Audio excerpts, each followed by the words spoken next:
নমস্কার বন্ধুরা, আপনাদের জন্য আরেকটা নতুন রোমাঞ্চকর ভিডিও নিয়ে চলে এসেছি। 7 ভাই কালীতলার পর আমরা এখনও আছি বনগাঁতে, আর বনগাঁয়ে দুটি মন্দির আপনাদের পরপর দেখাবো। প্রথমটি জলেশ্বর শিব মন্দির, তারপরেরটি কুলপুকুর কালী মন্দির। চলুন দেখা যাক। আমরা এখন রয়েছি গাইঘাটার জলেশ্বর শিব মন্দিরে। এখানে শিব কিন্তু সারা বছর থাকে জলের নিচে, তাই এই ভিডিওটি রোমাঞ্চকর হতে চলেছে। অবশ্যই পুরো ভিডিওটি দেখবেন, আশা করছি খুবই ভালো লাগবে। আর আপনাদের সমস্ত মন্দিরটিকে ঘুরে দেখাবো সুন্দরভাবে। চলুন দেখা যাক। নমস্কার বন্ধুরা, আমরা এখন দাঁড়িয়ে আছি জলেশ্বর শিব মন্দিরের গেটে। এটি হলো জলেশ্বর শিব মন্দিরের প্রধান গেট। আর আপনারা যে সামনে পুকুরটিকে দেখতে পাচ্ছেন, এই পুকুরটিতেই শিব সারা বছর থাকে। এই পুকুরটির নাম শিব পুকুর। এইখানে চৈত্র মাসের সময় শিব মূর্তিকে তুলে পূজা করা হয়। এই সেই বিশালাকার পুকুর, যেই পুকুরের মধ্যেই সারা বছর শিব অধিষ্ঠান করেন। আর চৈত্র মাসের তৃতীয় সোমবারে এই পুকুর থেকে শিবকে তোলা হয় এবং পূজা করা হয়। এই সময় এই জায়গায় অনেক লোকজনের সমাগম ঘটে, অনেক দর্শনার্থীদের সমাগম ঘটে। বিভিন্ন দূর দূরান্ত থেকে এই জায়গায় তখন দর্শনার্থীরা আসেন এবং এই পূজায় অংশগ্রহণ করে। এই সময় এখানে একটি বিশাল মেলা বসে, চারদিকটা ভর্তি হয়ে যায় বিভিন্ন দর্শনার্থীতে। এই মন্দিরের অনেক ইতিহাস আছে, আপনাদের ধীরে ধীরে অবশ্যই বলছি, পুরোপুরি ভিডিওটি দেখবেন, সঙ্গে থাকবেন। উত্তর 24 পরগনা জেলায় গাইঘাটার অন্তর্গত জলেশ্বর নামক স্থানেই রয়েছে এই মন্দির। শিয়ালদা থেকে যে বনগাঁগামী ট্রেন রয়েছে, সেই সমস্ত ট্রেনগুলিতে হাবড়া স্টেশনে নামতে হবে। ওখান থেকে অটো বা টোটো বা বাসে নামতে হবে জলেশ্বর মোড়। ওখান থেকে অটো বা টোটোতে জলেশ্বর শিব মন্দির। আমরা কিন্তু এসেছি ঠাকুরনগর স্টেশনে নেমে ওখান থেকে গাড়িতে আরও কিছু মন্দির কভার করার জন্য। আপনাদের সেগুলো ধীরে ধীরে অবশ্যই দেখাবো। শোনা যায় যে সেন বংশের রাজ্যকালেই এই জায়গায় শিব পূজার প্রচলন হয়। তখন এখানে একটি বিগ্রহ পূজা হতো কাঁচা মন্দির এবং টিনের ছাউনির মধ্যে। পরে গোবরডাঙ্গার জমিদার রমেশচন্দ্র বন্দ্যোপাধ্যায়ের দান করা 60 বিঘা জমির উপর তৈরি হয় এই মন্দির। 4 একরের একটি বড় পুকুরও রয়েছে এই মন্দিরে, যেটিকে বলা হয় শিব পুকুর। আমরা ধীরে ধীরে এই মন্দিরের ভিতরে প্রবেশ করব আর এই মন্দিরের যে শিব মূর্তি সেটিকে দেখব। এই যে শিব মূর্তিটিকে দেখছেন আর নিচে যে শিলাটিকে দেখছেন, এটি সারা বছর পূজা হয়ে থাকে। আর আসল যে প্রাচীন শিব মূর্তি, সেই শিব মূর্তি কিন্তু জলের নিচে থাকে সারা বছর। চৈত্র মাসের তৃতীয় সোমবার প্রাচীন বিগ্রহটিকে এই শিব পুকুর থেকে তুলে নিয়ে যাওয়া হয় হালি শহরের গঙ্গায় এবং সেখানে স্নান করিয়ে 8টি ভক্তদের বাড়িতে পূজা হয় একে একে। পয়লা বৈশাখ আবার এই পুকুরে রেখে দেওয়া হয় এই শিবটিকে। সাদা শ্বেতপাথরের মেঝে এবং সাদা মন্দিরের গায়ে খোদাই করা রয়েছে পৌরাণিক কিছু কাহিনী, সমুদ্র মন্থনের কাহিনী, যা এই মন্দিরটিকে আরও সুন্দর করে তুলেছে।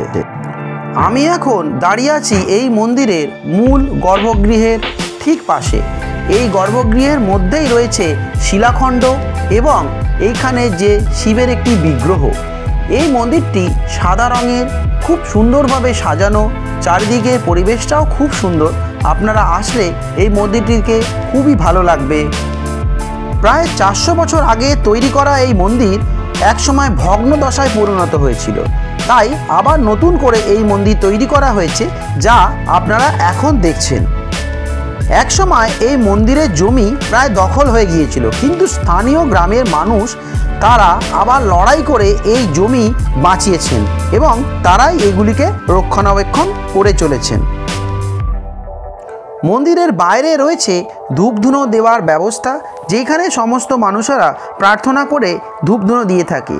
আর এই হচ্ছে পুরনো একটি বটগাছ, যেখানে মানুষ ঢিল বেঁধে তাদের মনস্কামনা জানিয়ে যান। মনস্কামনা পূরণ হওয়ার পর তারা আবার এইখান থেকে ঢিল খুলে তারা পুজো দিয়ে যান এই মন্দিরে। এই শিব কিন্তু খুব জাগ্রত একটি শিব। এই যে সিঁড়ি দেখছেন, এটি আর একটি সিঁড়ি, যেই সিঁড়ি বেয়ে উঠে যাওয়া যায় এই মন্দিরের পাশ থেকে। এই মন্দিরে মোট 2টি সিঁড়ি এবং 3টি গেট রয়েছে মন্দিরে প্রবেশ করার জন্য।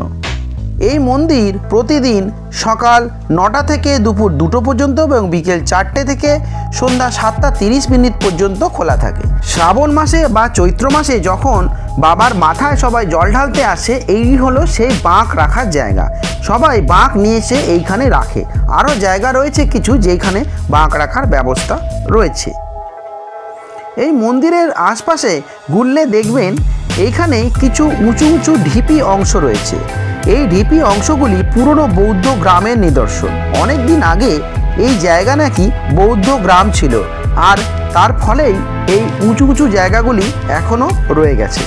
পুকুরের পাড়েই রয়েছে একটি নন্দীর বড় মূর্তি, আর এই নন্দী যেন পাহারা দিচ্ছে এই মহাদেবের শিবের গেটকে। আপনাদের আগেও বলেছি প্রায় 60 বিঘে জমি নিয়ে এই মন্দির, আর পাশে রয়েছে অনেক বড় জায়গা, অনেক বড় পার্কিংয়ের ব্যবস্থা রয়েছে। বিভিন্ন সময় মেলা যখন হয় তখন এই মাঠে লোকে পা রাখার জায়গা থাকে না, আর এই বিশাল জায়গাগুলিতেই সবাই জল ঢালতে এসে বিশ্রাম করে এবং থাকার ব্যবস্থা করে তাঁবু ফেলে। এই মন্দিরটির পাশেই এখন একটি সুন্দর পার্ক তৈরি করা হয়েছে যার নাম তীর্থবিতান। এই তীর্থবিতান সকাল 11টা থেকে 4টে পর্যন্ত খোলা থাকে, আর এখানে ঢোকার টিকিট 20 টাকা। 5 বছরের নিচে বাচ্চাদের কোনো টিকিট লাগে না। এই পার্কটি কিন্তু খুব সুন্দর করে সাজানো। এই পার্কটিতে রয়েছে রং বেরঙের ফুল, বাচ্চাদের জন্য খেলার দোলনা, আরও বিভিন্ন খেলার জিনিসপত্র। বাচ্চারা আসলে এই পার্কটিতে খুবই আনন্দ পাবে। শীতকালে বিভিন্ন রং বেরঙের ফুল দেখেও খুব ভালো লাগবে। এছাড়া যে অদ্ভুত জিনিসটি এখানে রয়েছে আমরা যেটি দেখে অবাক হয়ে গেলাম, সেটি হলো এখানকার কমলালেবুর বাগান। আমরা হঠাৎ করে মনে হলো পাহাড়ে চলে এসেছি, আর পাহাড়ে যেরকম লেবু বাগান থাকে আর গাছে লেবু ভরে থাকে ঠিক সেরকম লাগছিল। সারা গাছে অজস্র লেবু, এটি আমাদের উপরি পাওনা হয়ে গেল। জলেশ্বর শিব মন্দির থেকে বেরিয়ে আমরা চলেছি আরেকটি জাগ্রত কালী মন্দিরে, যেটি কুলপুকুর কালী মন্দির। গাইঘাটা থানার অন্তর্গত এটি কুলপুকুর কালী মন্দির যশোর রোডের উপর অবস্থিত। গাইঘাটা থেকে বনগাগামী যশোর রোডের যে কোনো বাসে বা টোটোতে বা অটোতে উঠলে আপনারা রাস্তার উপরেই নেমে পড়তে পারবেন কুলপুকুর কালীবাড়ি। আর এই কালী মন্দিরে সমস্ত গাড়ি যারা নতুন কেনে তারা পুজো দিতে আসেন। আমরা দাঁড়িয়ে আছি নটগ্রাম, উত্তর 24 পরগনা জেলায় কুলপুকুর কালী মন্দিরে। এটি নটগ্রাম, উত্তর 24 পরগনা জেলায় অবস্থিত।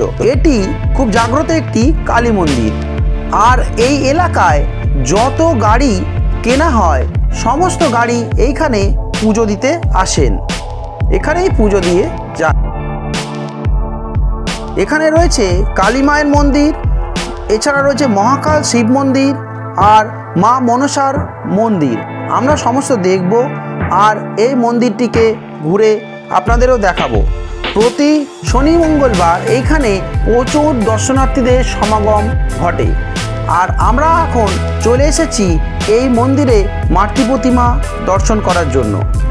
আর আমার ঠিক পিছনে দেখা যাচ্ছে এইখানকার যে মন্দির, আর এটি হলো এখানকার নাট মন্দির, যেখানে আপনারা এসে পুজো দিতে পারবেন এবং এখানে বসে আপনাদের খুবই ভালো লাগবে বলে মনে করি।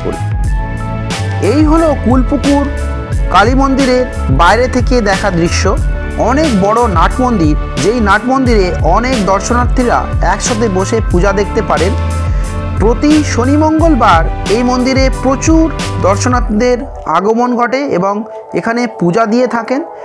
বিভিন্ন মানুষেরা গাড়ির পুজো দিতে এখানে আসে। এই রাস্তা দিয়ে যত গাড়ি যায় কিছুক্ষণের জন্য দাঁড়িয়ে এই কুলপুকুর কালী মন্দিরে একটু মাথা নুইয়ে যায়। এটি এখানকার রীতি রয়েছে। এটি দেখছেন সাবেকি এখানকার কালী মূর্তি। বছরে একবার এই মূর্তি পরিবর্তন করা হয় এবং বিসর্জন করে নতুন মূর্তি এইখানে স্থাপন করা হয়। প্রতি বছর যখন এইখানে বৈশাখ মাসে মূর্তি পরিবর্তন করা হয় 9 দিন ব্যাপী মেলা হয় এইখানে, আর তখন এই জায়গা জমে ওঠে চারদিকটা। খুবই জাগ্রত এই মন্দিরে অমাবস্যা তিথিতে অনেক বড় করে যজ্ঞের সঙ্গে পূজা করা হয়, তখনও কিন্তু অনেক লোকজনের সমাগম ঘটে। অনেক বড় নাট মন্দির, পাশেই রয়েছে পুকুর। এছাড়া পুরো মন্দিরটিতে রয়েছে সাজানো বিভিন্ন মনীষীদের ছবি, এছাড়াও রয়েছে মায়ের বিভিন্ন রূপ, সেই রূপের কিছু ছবি যেগুলি এখানে সুন্দরভাবে সাজানো আছে। মন্দিরটিকেও চারদিক থেকে খুবই সুন্দর। কালী মায়ের মন্দিরের লাগোয়া রয়েছে শিবলিঙ্গ। আমরা যখন পৌঁছাই তখন এখানে শিবের পূজা চলছে, আর এই শিবলিঙ্গের পাশেই রয়েছে একটি অনেক বড় মহাকালের মূর্তি। এই রকম ধরনের মূর্তি আমি আগে কোথাও দেখেছি বলে আমার মনে পড়ছে না। এই মূর্তিটি দেখতে অদ্ভুত। মহাকালের মূর্তি পেরিয়েই এইখানে রয়েছে মা মনসার মূর্তি। মা মনসার অপূর্ব রূপ এখানে রয়েছে সাবেকি মূর্তিতে। এখানে প্রতিদিন সমস্ত মূর্তিগুলিকেই পূজা করা হয় নিয়ম মেনে, আর এইখানে পরিবেশটাও কিন্তু খুব সুন্দর। পাশেই রয়েছে মনস্কামনা করার জন্য জায়গা, যেখানে সবাই এসে শাখা পলা দিয়ে এই বটগাছটিতে ঝুলিয়ে রেখে যায় মনস্কামনা করে। আর এই মন্দিরের পাশেই রয়েছে একটি বড় পুকুর, যেখানে বিভিন্ন আচার অনুষ্ঠানের সময় এই পুকুরটিকে ব্যবহার করা হয়। আশা করছি আপনাদের এই দুটি মন্দির খুবই ভালো লেগেছে। অবশ্যই আমার সঙ্গে থাকবেন এবং ভিডিওগুলিকে দেখে অবশ্যই ভালো লাগলে লাইক করবেন, শেয়ার করবেন এবং সাবস্ক্রাইব করবেন। আপনাদের একটি লাইক, একটি শেয়ার আমার ভিডিও বানানোর আগ্রহকে বাড়িয়ে তুলবে।